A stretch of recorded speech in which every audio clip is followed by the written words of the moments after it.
Hello, all good people!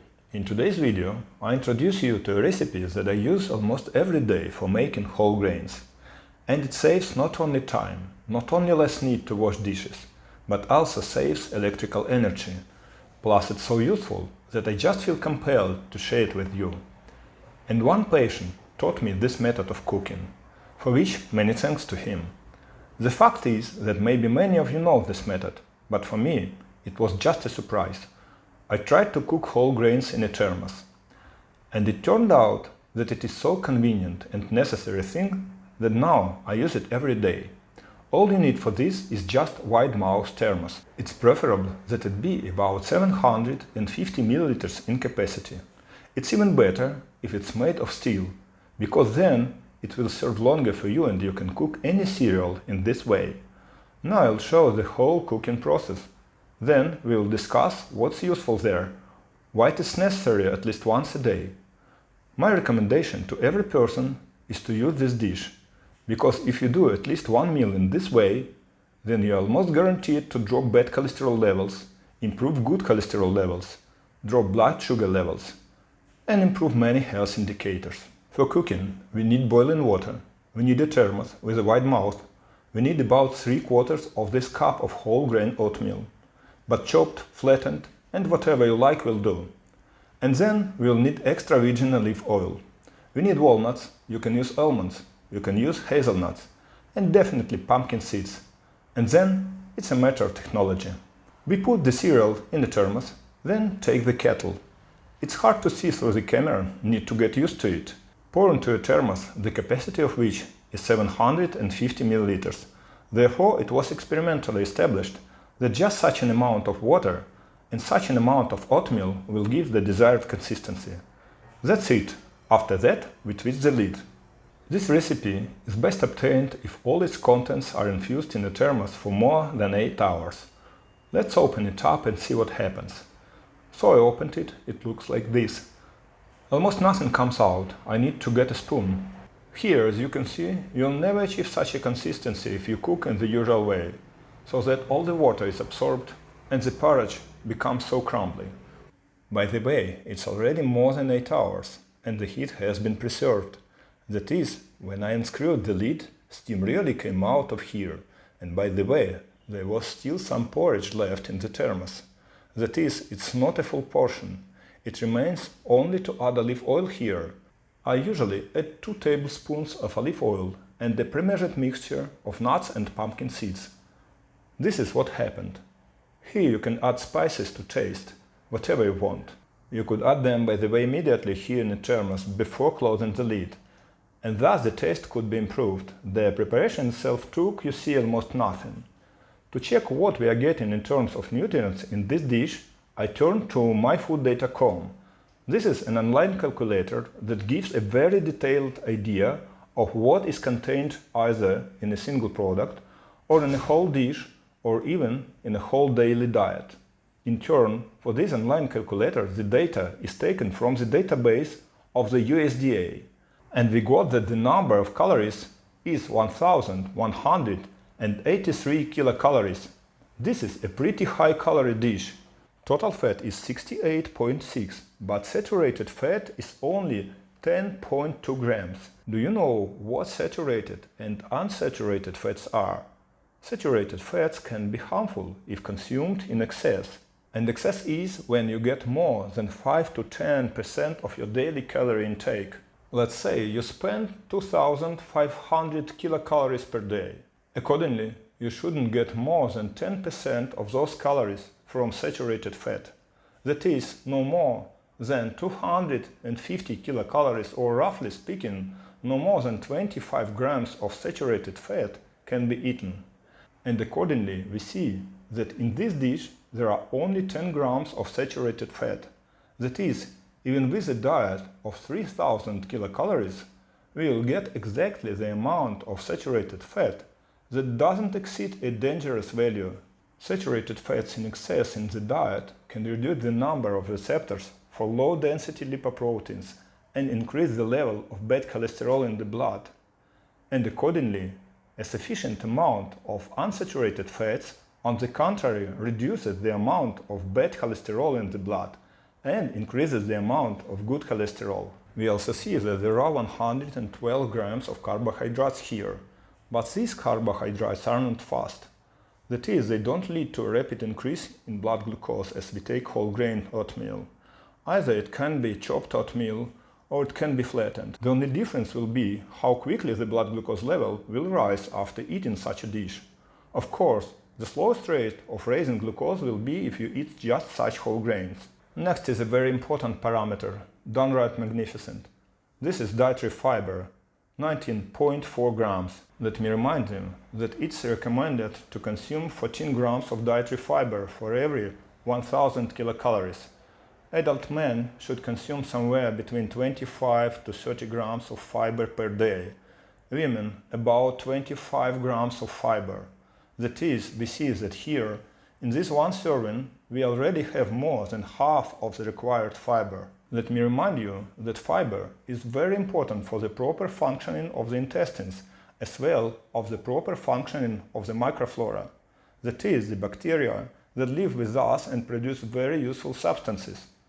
Short-chain fatty acids that affect almost every aspect of our life, from immunity to mood and cognition. In addition, in this dish we see a very large amount of protein, 37.3 grams. Of course, these are vegetable proteins. We will further analyze their composition. How complete are they? For now, we note that this is a very good amount. A person weighing 70 kilograms should consume a minimum of 0.8 to 1 grams of protein per kilogram of body weight. Then, 70 grams a person should consume. We see that in this amount of the dish, the amount of protein is 37 grams. That is more than half of what an ordinary person needs. Well, in addition, we see that there is a rather large amount of iron, 12.6 milligrams. Well, it's clear that not everything is absorbed, but nonetheless. Now, let's look at the amino acids composition. As you know, the quality of a protein is determined by the amount of essential amino acids it contains. Essential amino acids, let me remind you that you cannot synthesize in our body, and accordingly, we must receive them with food. These are amino acids such as valine, leucine, isoleucine, methionine, lysine, tryptophan, threonine, phenylalanine, and histidine. See what we have here. Tryptophan. There is already 148% of the required amount for a person. Whole daily energy expenditure is 2000 kilocalories. Threonine. There is 102%. Isoleucine. 90% of the required amount. Leucine. 86%. There are no data on lysine and methionine. Phenylalanine, 183% of the required. Valine, 92%. Histidine, 106%. That is, you see that a fairly large number of essential amino acids are present in this dish. But what about the composition of fats? The site gives us this data as well. You know, monounsaturated fats are almost 26 grams. Polyunsaturated fats, 20 grams. Omega-3 is almost 3 grams. Omega-6, 17 grams. Let's look at the ratio of omega-3 to omega-6 fatty acids. This ratio is 0.17. Omega-6 to omega-3, 5.83. Well, you know the ratio of omega-6 to omega-3. Some believe it should be 4 or even less. Well, I'd say that these data are still inaccurate. This is just one of the hypotheses. This is not absolute truth, but even if we accept this hypothesis that the ratio of omega-6 to omega-3 should be less than 4 in order to reduce the activity of inflammatory processes in the body, then we get 5.83. That is, even from the point of view of the supporters of the theory of this ratio, the figure is no longer so scary.